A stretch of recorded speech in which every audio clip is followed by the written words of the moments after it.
Hello, unravelers. Do you remember that one little case I did? That one little thing I did? It was my first. It's been my only so far because every other case I try to cover gets pled out and no trial ever happens. But, whatever. 'Tis my fate. But we did cover one trial here, and it was the Karina Cooper trial. It was the state of Iowa versus Karina Cooper.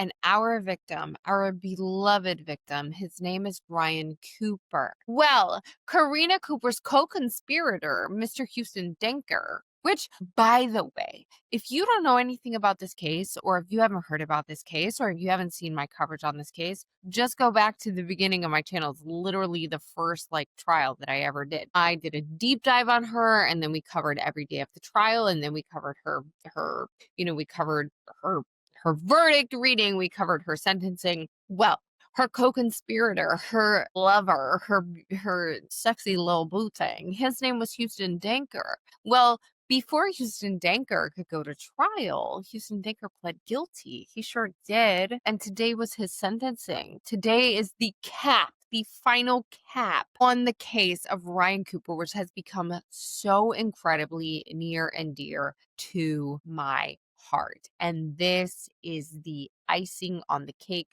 cherry on top of this little Justice Sunday that Ryan deserves, his family deserves, that community deserves. Today was that day. Today was it. Huston Danker sentencing. But before we turn to the courthouse, in case any of you weren't here, it's important to understand again, as always, the very complex and tragic story that brings us here today. We're, again, right now, and I haven't watched this yet, we're going to watch it together. I was at work all day. I knew what was happening and I wanted to watch, but I couldn't. And so when I'm sharing the screen with you, that's also going to be my first time seeing the sentencing.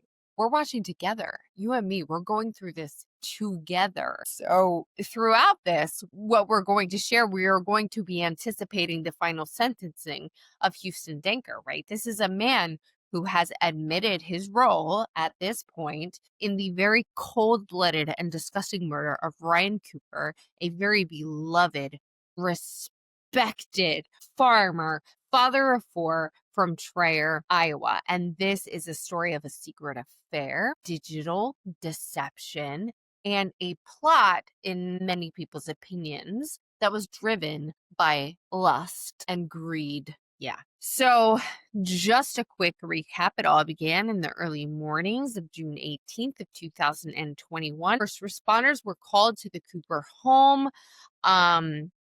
And it was at that point they made a very grim discovery. Ryan Cooper was found dead in his home. He was shot twice in the face while reclining in his recliner. That is what one does in a recliner. They recline. That is what Ryan was doing. He worked hard. He busted his ass on that farm for his business, for his family, and the man deserved to come home and recline in the recliner. How is he found dead in this position? Sitting on top of him when first responders arrived was his wife, Karina Sue Cooper. Yeah, you heard me. She was sitting on top of her husband, Ryan. There were no signs of forced entry, and investigators right from the bat, this is a puzzle. This is a puzzle, but as they dug into the Coopers' lives, they started to uncover this little secret affair between Karina Cooper and our defendant, now our convicted, Huston Danker. This discovery just completely unlocked the entire case from that point forward. The prosecution built the whole thing on a very a mountain of physical evidence, or not physical evidence, of digital evidence. Investigators found a trail of very damning Snapchat messages between the two lovers, messages filled with a very chilling hatred for our victim, Ryan Cooper. They revealed a shared desire to see Ryan gone, and with one message from Katrina wishing for a, quote, rogue semi-accident.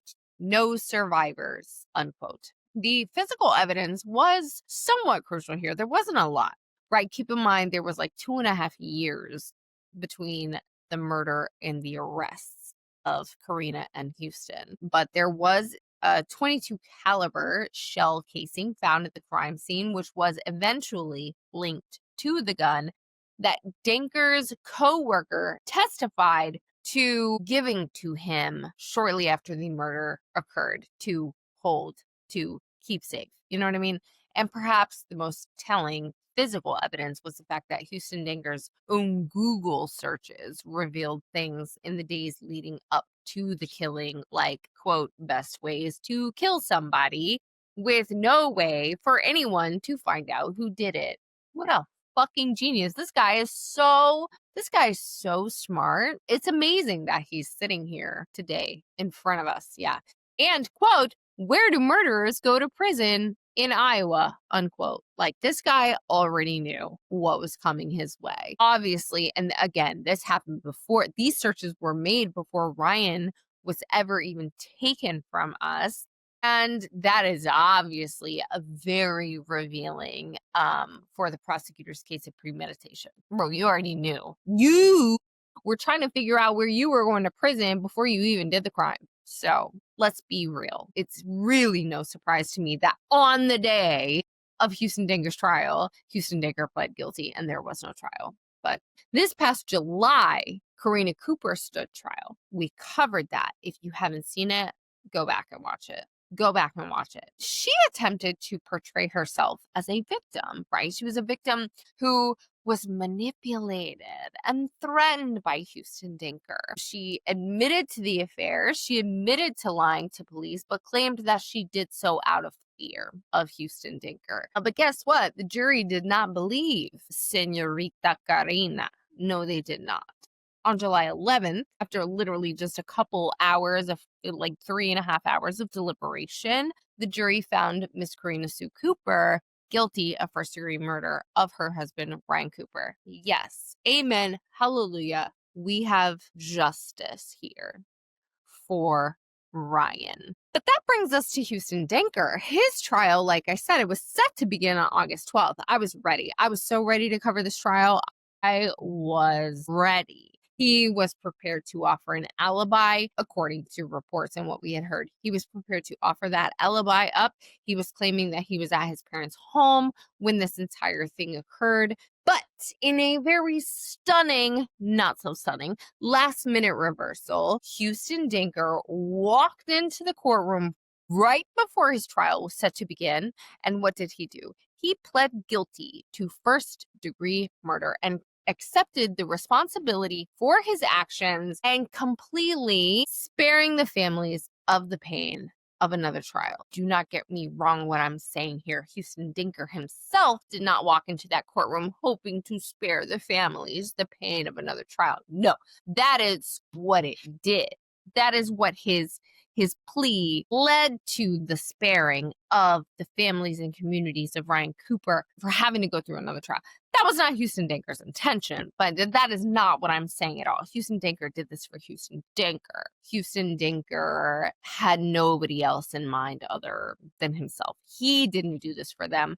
However, in him doing so, it very much spared the family and the community from having to go through this turmoil all over again. He doesn't get the credit for that because that's not why he did it. But I'm just saying, I was thankful on the day that I heard that he pled guilty. I was grateful that we didn't have to move forward for those reasons.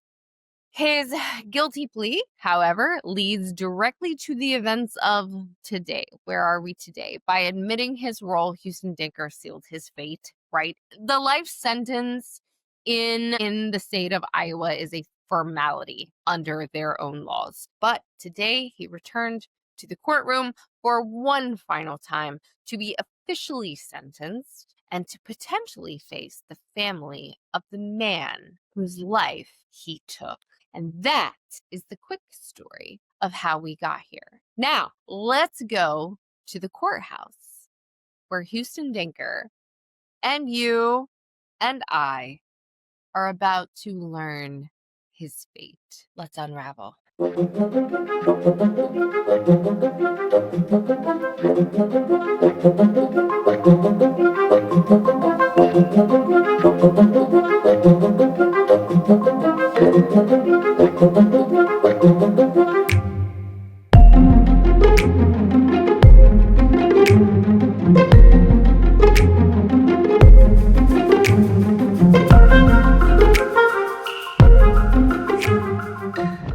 Ladies and gentlemen of the world, I give you the Traer, Iowa Casanova himself. There he is in all his glory. The man that Karina Cooper betrayed her husband Ryan for. Beautiful, hardworking, gorgeous man. For this specimen, this guy who apparently has a reputation in Traer for being a ladies' man, you know, a womanizer through and through. Huston motherfucking Danker in the flesh. Yeah. All right, let's get started, babes. You and me, we're here together. Buckle up, because God knows you're going to need a seatbelt.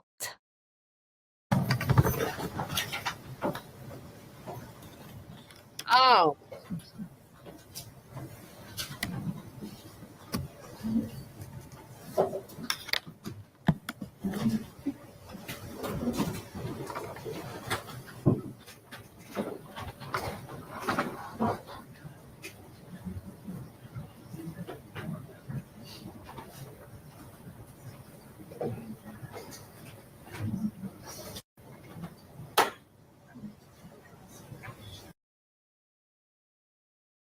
I mean, let's pause.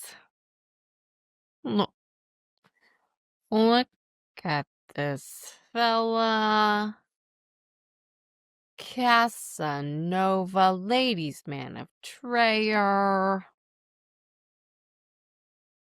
This guy, this is who this is all about. This guy right here, this handsome fella.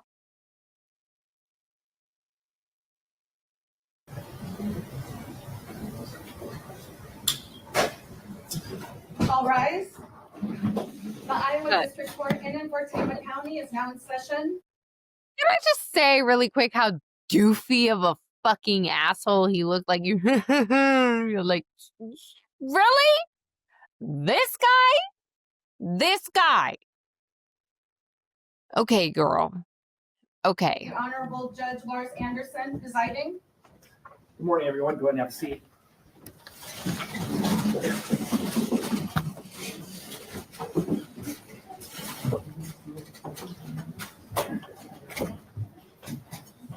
We are on the record this morning in Tama County case FECR 0185. Judge Lars Anderson and all of his glory and greatness. We loves him. If you watch this trial, we love him. Love. 525, State of Iowa versus Huston Danker. State appears with Generals Israel Koyaga and Michael Ringel, and Assistant Tama County Attorney Geneva Williams. Mr. Danker is here this morning along with his attorney Leon Speaks.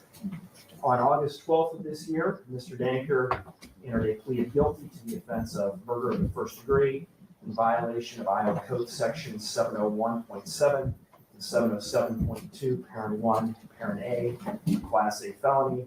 Today is the date that was set for judgment and sentence. Let me ask you, Mr. Koyaga, is there any legal cause at this point to be shown why judgment and sentence should not now be had? No, Your Honor. Mr. Speeds, let me ask you the same question. There is none. And I didn't see anything in the file, but has there been any sort of motion to arrest judgment filed in this case? There is not. All right, then, Mr. Kodiaga, does the state wish to be heard? Do you wish to be heard on behalf of Mr. Danker? I will be brief. At times like this, the words by the council are hollow. This was a tragedy of unimaginable proportion. The words of counsel are hollow. They have done nothing from the beginning of this case other than try to make sure that the depth of Ryan's loss in this community was felt and heard and understood. But it's hollow. Asshat. Especially in a small community like this where everybody knows everybody.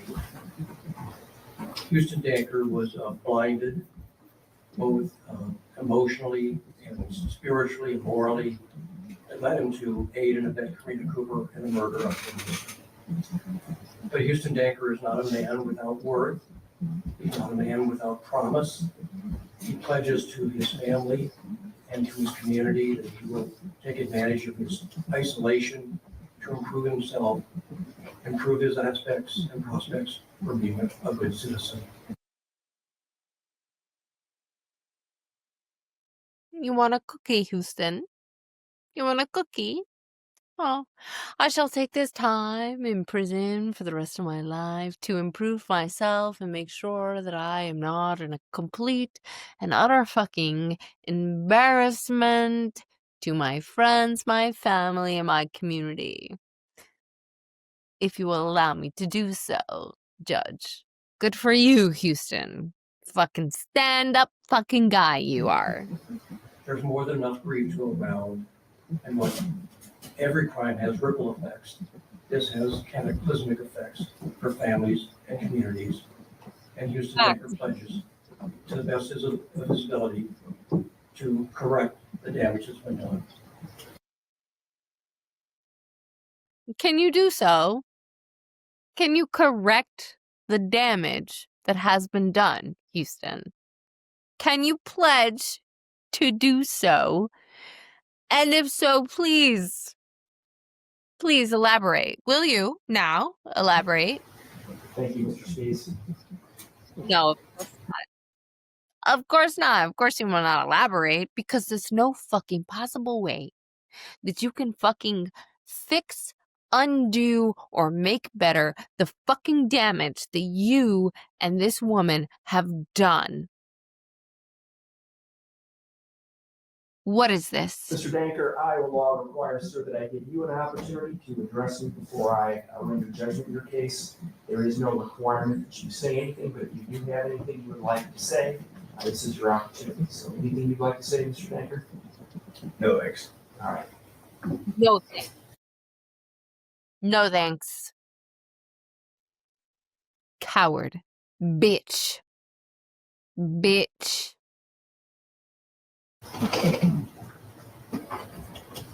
Mr. Kodiak, I understand there are potentially 3 victim impact statements today.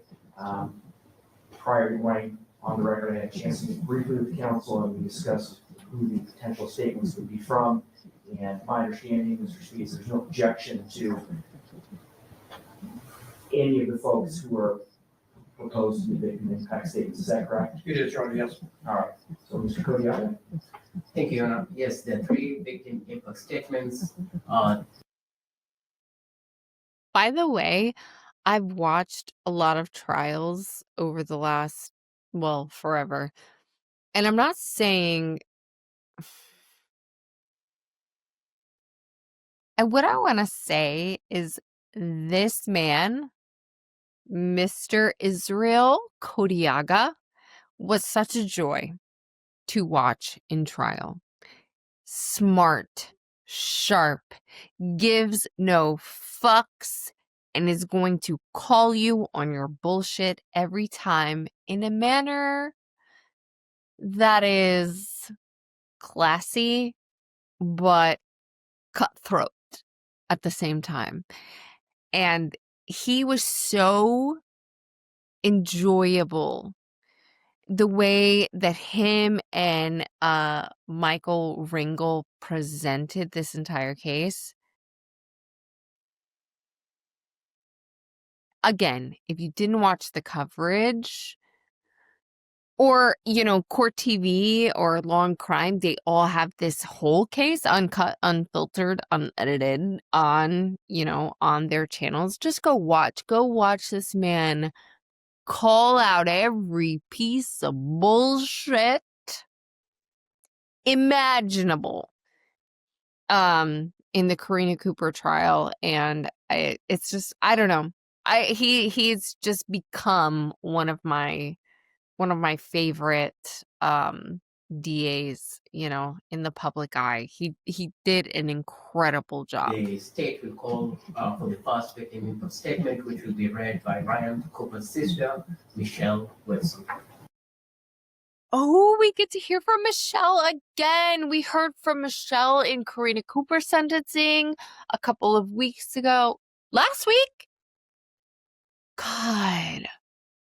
I'm so foggy. My brain is so old. There's so much in everything is clouded. Last week or the week before, I can't recall. However, Michelle Wilson, this is Ryan's sister.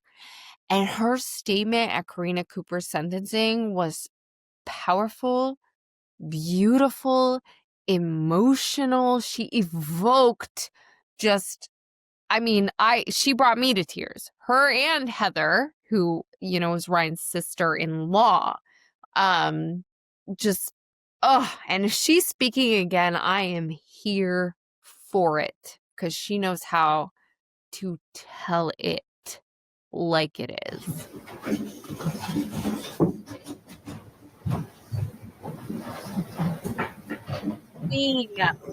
Queen.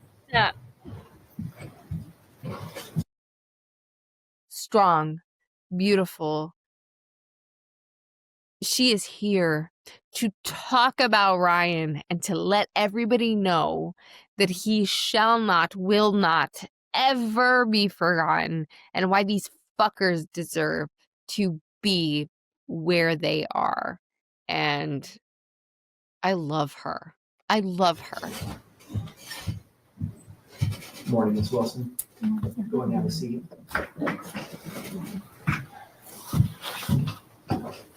And Ms. Wilson, you could move that microphone a little bit, I think, but we don't swear you in or anything like that. I am going to ask, however, that you please just give us your first and last name and spell them so we have clear who's here for the record. Sure. Michelle Wilson, MICHELLEWILSON. All right, and then Ms. Wilson, whenever you're ready, you may go ahead with your statement. Thank you, Your Honor.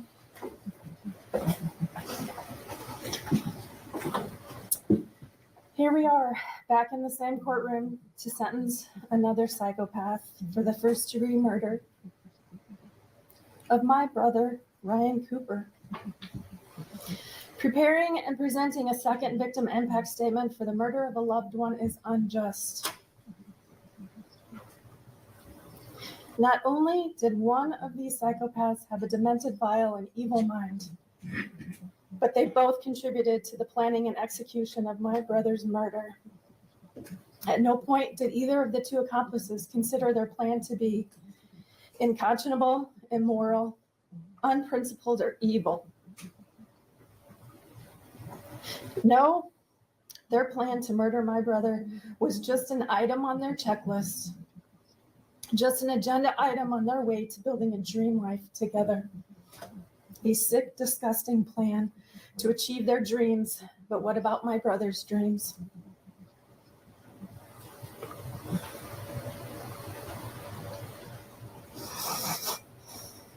Ryan dreamed of being a farmer every day of his life.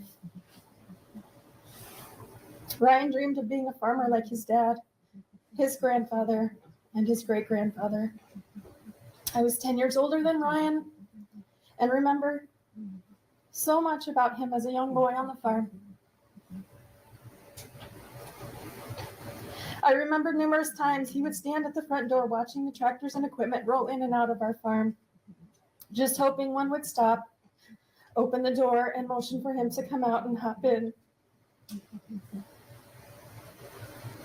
As Ryan approached his teenage years, he could not get home from school fast enough during planting and harvest season, knowing there was a seat waiting for him in one of the tractors. After high school, Ryan went straight to working on the farm. He had followed Dad and Grandpa around for years, and now it was time to use the knowledge and skills he had taken in and continue on in the family legacy. Ryan obtained his CDL to be able to haul grain and livestock. He continued to learn more about the cattle business by feeding and caring for cattle at the family feedlot alongside Dad and Grandpa. He also attended cattle sales with Dad to learn about buying and selling livestock. Farming was not a job for him. It was a career, a family legacy, and he loved every minute of it. Ryan also dreamed of being a father. He first became a father at the age of 24. His firstborn was a son, and he was the proudest father. After divorce and a couple years of being single, he shared with me once how concerned he was that he would never have any more children. He was afraid he was getting too old. He was still in his 20s at the time. We were a decade apart in age and lived over half a state away from each other, so we did not see each other or talk that often. But I remember each of the phone calls I received from Ryan over the next couple years. Each of the 3 calls he made to me to tell me he was going to be a dad. And each of the 3 phone calls to announce their births. You could see his enormous grin and the sparkle in his eyes through the tone of his voice on the other end of the line.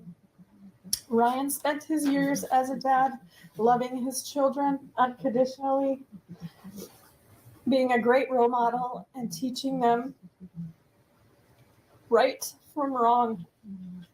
He loved showing the kids around the farm, teaching them about life and farm life, sharing his hobbies with them, and giving them a fun and safe home to grow up in.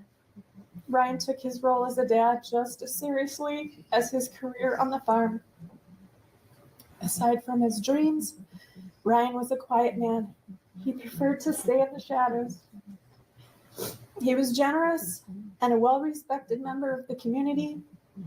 He would give the shirt off his back and more to anyone in need. No one had to ask, he just showed up. Ryan didn't do things for attention. Ryan did things to be a good human. Ryan's dream was to make a career and a life for himself and his family on the farm.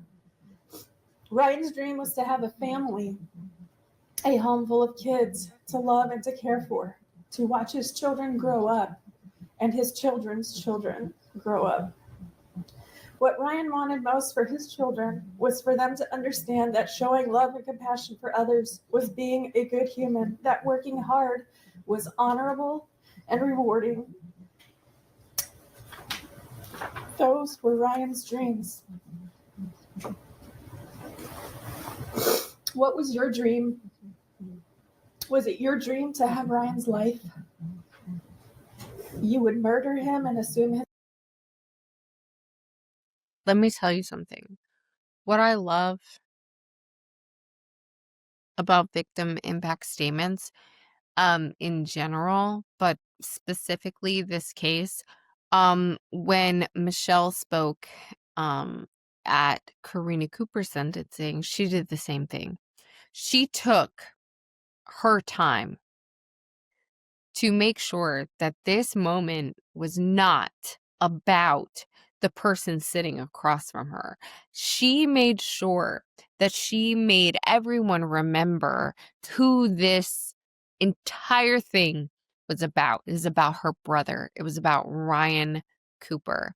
And the way that she memorializes him and makes sure that people remember him for who he was, it is incredible and heartwarming. And I know that it's just got to be so nerve-wracking to get up in front of the accused And to get up in front of a judge and attorneys and a courtroom full of people and make these statements. And these girls have just been so incredibly brave and strong and have made sure that when you leave that courtroom, you know who this case is about. It's not about Karina Cooper. It is not about Huston Danker.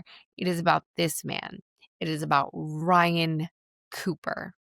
That is who this case is about. And that is who Michelle shows up for every single time. His place and his family to take over his dream and the life he had worked so hard for. You had 2 beautiful children.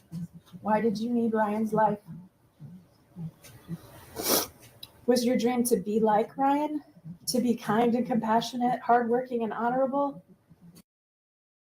Huston Danker could never. You would murder him and then swoop in to make it look like you're a savior to a family who had lost their father in this unimaginable tragedy. Did you really think you could be like Ryan? No, I think your dream was more disgusting than that. You honestly thought you could murder someone and get away with it, but that isn't how the dream was supposed to. But this isn't how the dream was supposed to end. Your dream didn't end like this, here in this courtroom. Did it? I don't know you. In fact, today is the first I've ever seen you. But what I know of you, you believed you could do anything and get away with it. I think you're a psychopath, just like your accomplice. You couldn't appreciate the life you had. You wanted someone else's. You wanted Ryan's life. You wanted Ryan's dream. Ryan was sentenced to death by this murderer. Those of us left on earth were sentenced to life without Ryan. There's no sentence for this murderer that will achieve justice here.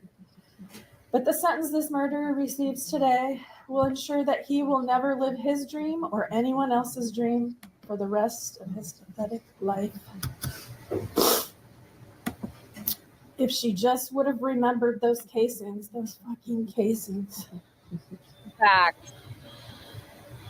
Or if he had just known how to make his Google searches private. So many mistakes. If only they had known. But those are the things you learn when you kill somebody.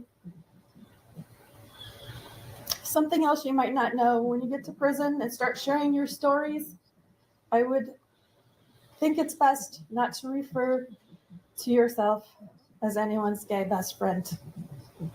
Now, go. Go to hell, bitch. She said, don't go to prison and start calling yourself their gay bestie, because that is where I love Michelle. I love Michelle. Yeah. There we have it. Michelle, Ryan Cooper's sister, one of his strongest advocates throughout this entire thing. Queen.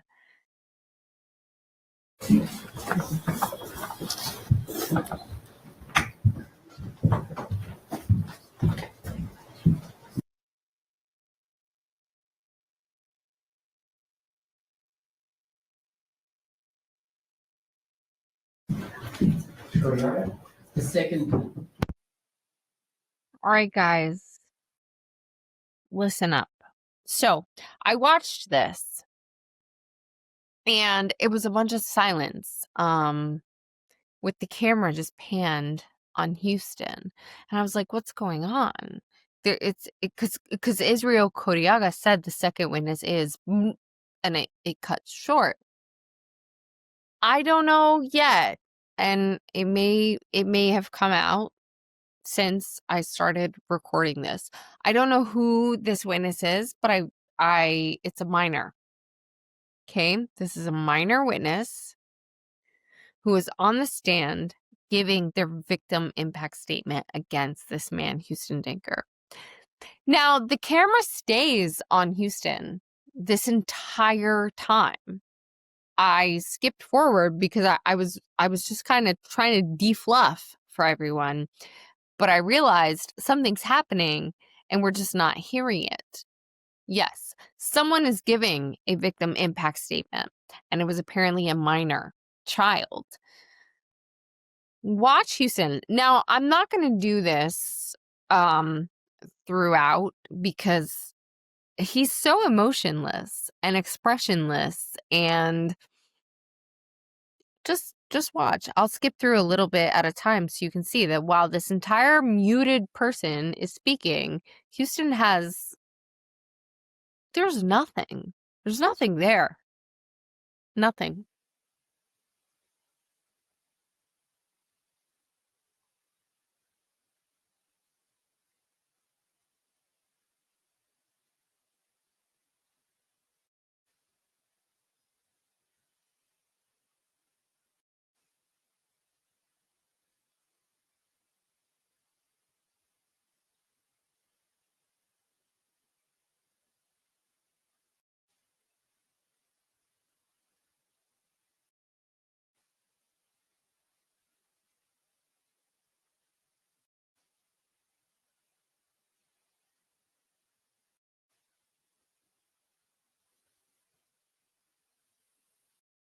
Victim impact statement.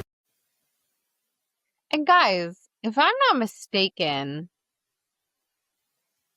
this Family that would be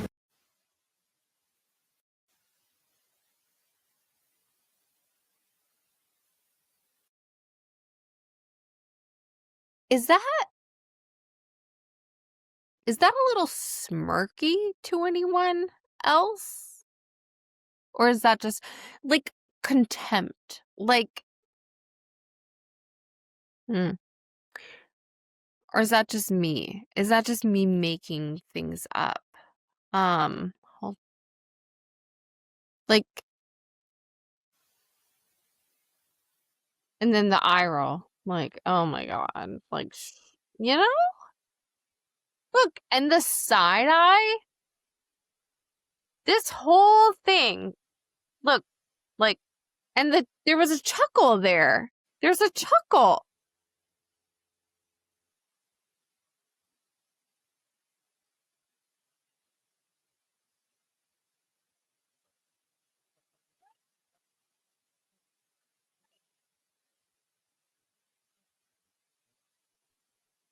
Emotionless, squinty, chuckle, eye roll.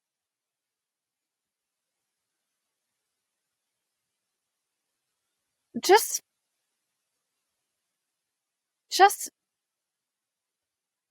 oh, like right?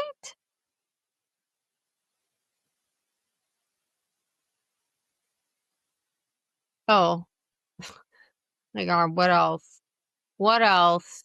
Mind you, the reason this is, look at the side eye. Mind you, the reason this is muted is because this is a minor testifying. I'm not sure who it is. I'm sure it'll come out soon if it hasn't already. I haven't done the research, but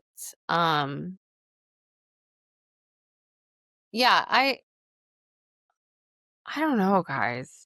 He gives me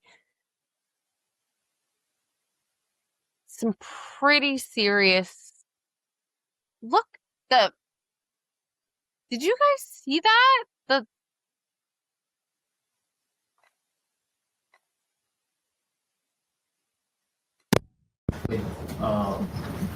with family that would be the last victim impact statement. All right. That was that was the last statement by the minor. Mr. Danker is adjudicated to be guilty of the offense of murder in the first degree in violation of Iowa Code Section 701.7 and 707.2, Parent 1, Parent A, and judgment is entered accordingly. Mr. Danker is sentenced to be confined for the remainder of his natural life without the possibility of parole. His custody is placed with the Director of the Division of Adult Corrections. Temporary custody with the county sheriff. Mr. Danker is ordered to pay victim restitution.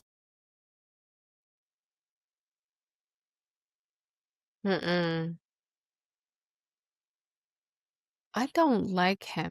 Let me say that in my coverage of this case, other than like really blurry body cam video or still images of this man, this is the first that I'm seeing of Huston Danker in the flesh, like live, for the world to see. I don't like him. I feel disturbed by his face. And I feel like we are exactly where we need to be. Huston Danker is behind bars officially at this moment without the possibility of parole per the state of Iowa.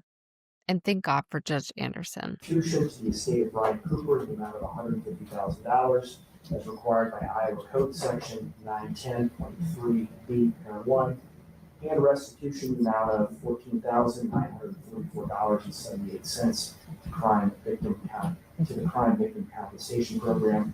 And just for the record, Mr. Speed, my understanding is there's no objection to those amounts. Is that correct? That's correct. Mr. Danker shall also make restitution for court costs in the amount established by the court.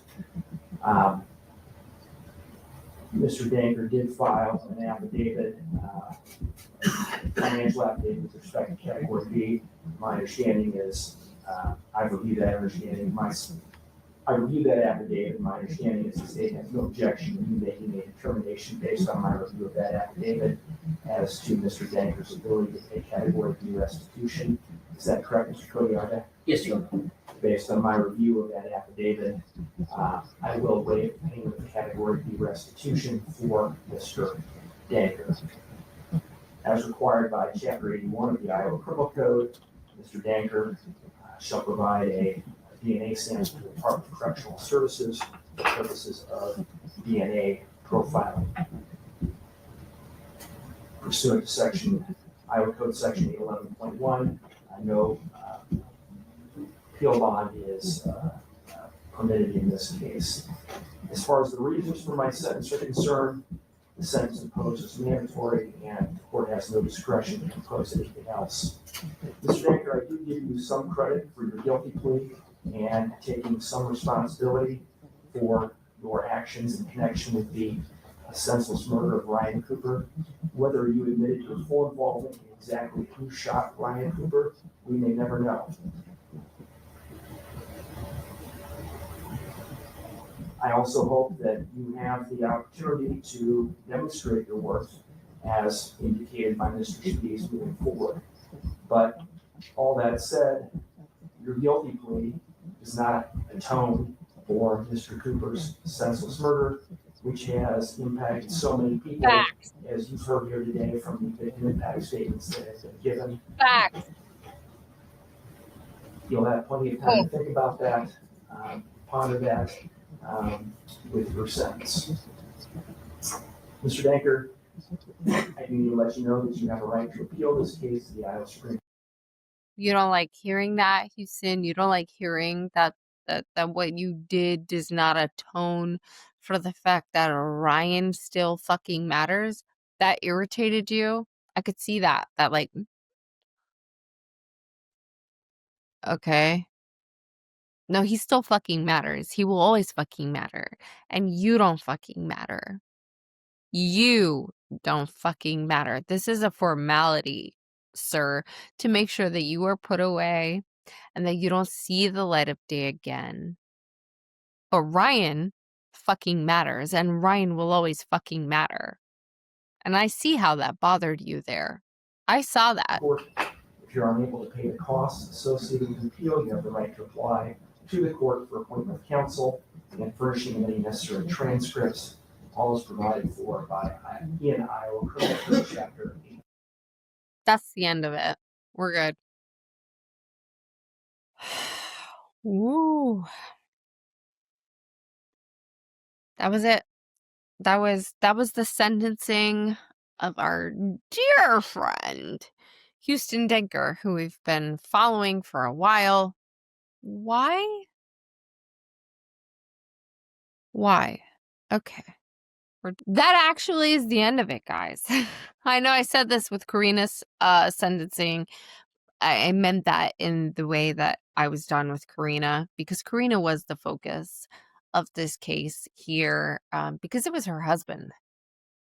It was her husband. She shared children with this man, and she did these things, and we actually went to trial with her. So she was the focus. And so when she was sentenced to life in prison without parole, last week or a couple weeks ago, that was closure. That was a sincerely significant closure in this case. But today was just kind of, mind you, Huston Danker pled guilty over a month and a half ago. So we kind of knew, again, per Iowa statutes, that this man was going to go to prison. He wasn't ever going to get out. It's life without parole. Okay. But the sentencing today and Michelle being able to get up on that stand and speak to this man that she had never even seen before. Imagine.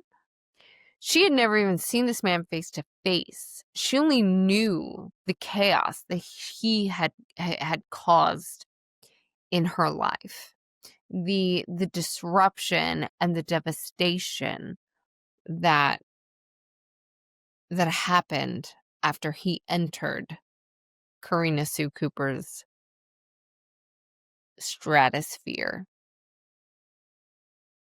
And she was able to confront him today and look him in the face and tell him basically, fuck you, go to hell. You're nothing. You could never be Ryan. You wanted to be Ryan, you could never be Ryan. In your wildest dreams, you could never be my brother. Because you know why? My brother was a good man. My brother was compassionate. He was nurturing. He was loving. He was hardworking. He was caring. My brother was all of the things that you could never, ever be. And Huston Danker, that is why you will spend your entire life behind bars with no parole. And then we watch a minor child get on the stand where we can't hear anything that they're saying, but we can watch Huston Danker's reaction the entire time. Look at him. You saw him. It wasn't just me. It was us. We were there together. What do you guys think about that? Cold, unfeeling, uncaring, unremorseful. Nothing. There's nothing. In fact, when Judge Lars Anderson got on the stand and mentioned Ryan, he shivered. He gave that, like, ugh, why are you even bringing him up? No remorse. This man deserves not only what he was given, life without parole, but in my opinion, more. But that's where we are. This is the end. This is the end of the Karina Cooper, Huston Danker debacle. This is the final piece of the justice puzzle for Ryan Cooper. Both parties involved have been found guilty and sentenced to life in prison without the possibility of parole.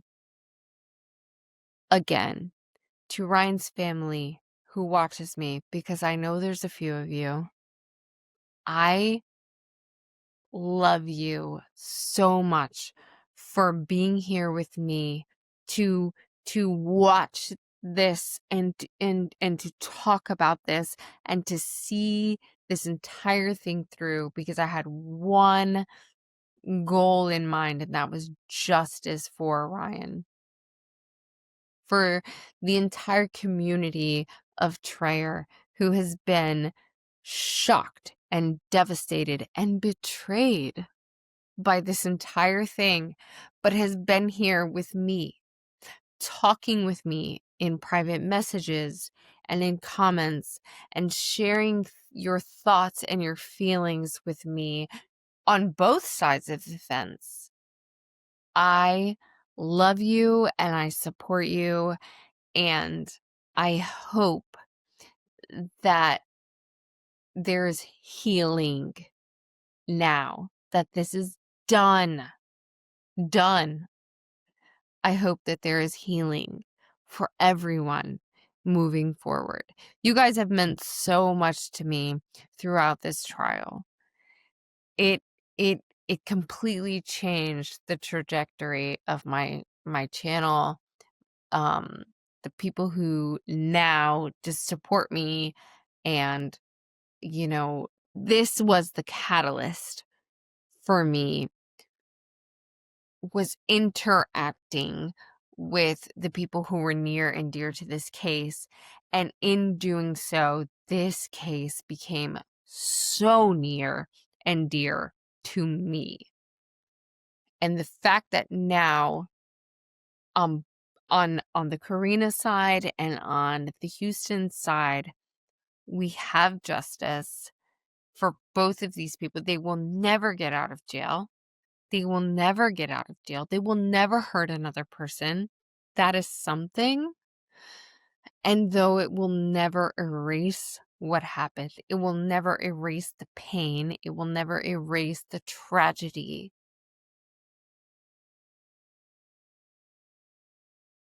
We have an ending. We have a closure. I love you guys so, so much. And this really is actually a finality for me. This case has meant so much to me. Like I said, it was the first one that I covered. I got to know so many people close to the case, and I got to know so many people who were interested in the case. I got to do a collaboration with another beautiful person who shares this space with us on YouTube. And it really kind of sent my channel in a direction that I never saw it going. And so this case, literally for so many reasons, means so much to me.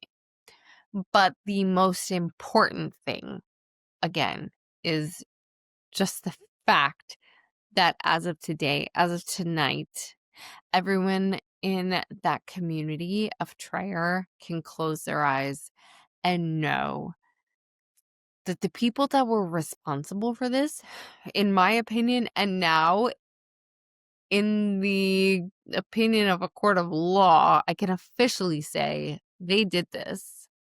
They did this. They did this, and now they're paying for this. They will never hurt another human being for the rest of their lives. Thank you guys so much for just going on this whole journey with me, this whole YouTube thing from start until now. But again, the Ryan Cooper case was the big one for me. It gave me